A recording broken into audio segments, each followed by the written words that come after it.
Hello and welcome to Film in 5, where we review movies old and new to give you our thoughts on the films we've been watching here at More Movies. In today's episode, I'm talking about One Night in Miami, the directorial debut of Regina King, written by Kemp Powers, based on his stage play of the same name. And fair warning, from this point onwards, we will be talking about the story and elements of the film, so this is a bit of a spoiler alert. The film is a fictionalised account of a meeting that took place in February 1964 after Muhammad Ali's surprise victory over Sonny Liston to become the WBA/WBC heavyweight champion. Muhammad Ali, or Cassius Clay, played by Eli Garay, arrives at Hampton House Hotel in Miami in an organised after-party hosted by controversial African-American Muslim minister Malcolm X, played by Kingsley Ben-Adir. They are joined by American football player and actor Jim Brown, played by Aldis Hodge, an American singer-songwriter and king of soul, Sam Cooke, played by Leslie Odom Jr. The story starts with a look at the lives of the four men. We see Cassius Clay close to losing a boxing match to Henry Cooper at Wembley Stadium, highlighting the young boxer's overconfidence. At the Copacabana in New York City, soul singer Sam Cooke gives a live performance in front of a cold, all-white audience, demonstrating his desire to fit in, but the inability to do so. We see Malcolm X return home and discuss his plans to leave the Nation of Islam with his wife Betty. And perhaps the most shocking of all, we also see Jim Brown visiting a family friend called Mr. Carlton back home in Georgia. They greet each other kindly and share a lemonade on the porch, when the reality of the period suddenly hits home. Oh, you should let me help you with that. So considerate of you, Jimmy, but you know we don't allow niggas in the house, so it's quite all right. It really is wonderful to see you, son. It's a compelling moment in the film, as it really anchors the period that we are watching. The first 30 minutes of the film are like a prelude to the last 90 minutes, giving us a background to the story that wasn't possible to portray in the stage play. It sets up the world these men live in. You see the racism. You see the divide. After Clay's victory, they return to the hotel, which is where we stay pretty much for the rest of the film. Lots of things transpire in the meeting.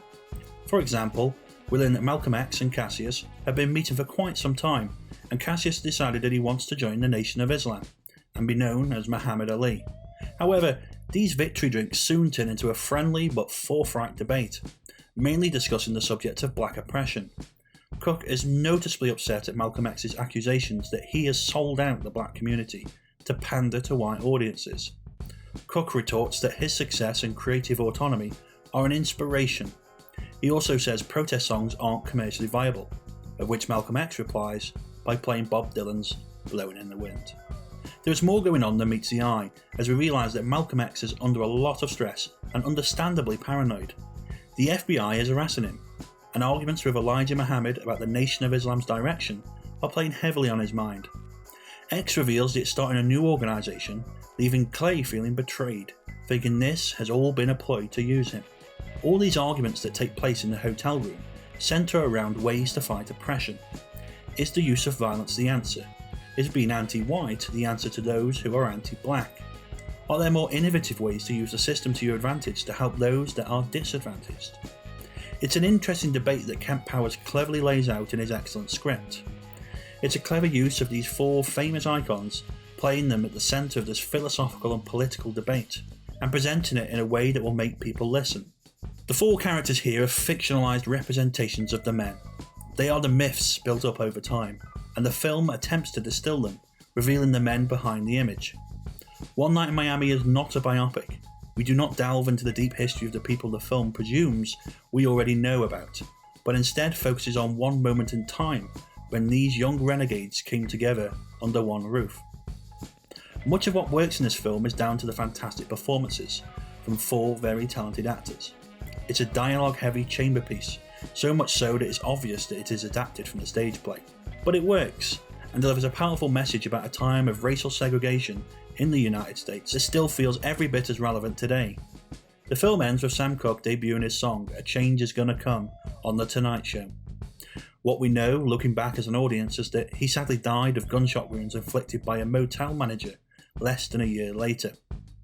And after the blaze at Malcolm X's household shown at the end of the film, we also know that he was assassinated by gunmen in New York just a few years later.